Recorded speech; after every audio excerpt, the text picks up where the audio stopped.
Dilansir dari Gelora.co, ditolak halus Prabowo, Luhut ikut Wapres Yusuf Kala ke Tiongkok.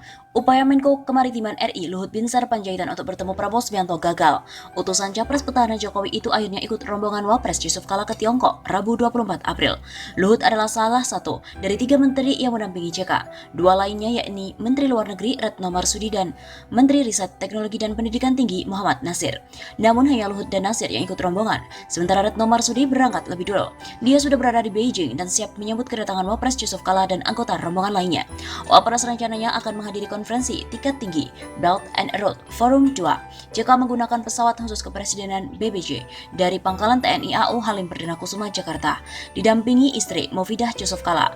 Tiba di Beijing pukul 17.30 waktu setempat setelah menempuh perjalanan 6 jam 30 menit. Wapres disambut Duta Besar RI untuk RRT, pejabat tinggi pemerintah RRT, dan Atase Pertahanan Republik Indonesia di RRT. Selain KTT itu, JK akan melakukan kunjungan ke Presiden RRT dan makan siang bersama Wapres RRT.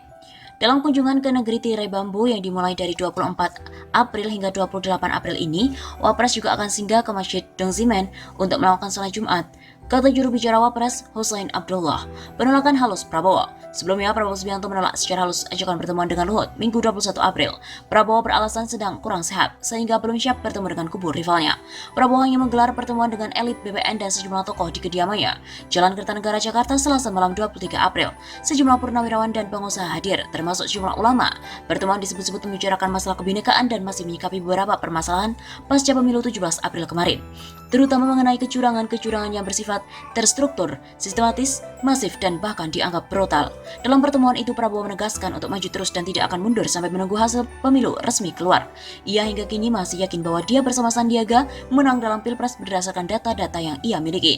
Meski menutup rapat ruang negosiasi antara kedua kubu, tetapi Prabowo menyampaikan bahwa komunikasi akan sangat terbuka, meski tidak untuk saat ini. Juru bicara BPN Prabowo Sandi, Andre Rosiade, mengatakan pertemuan antara kedua kubu tentu akan dilakukan bila semua proses penghitungan suara telah selesai.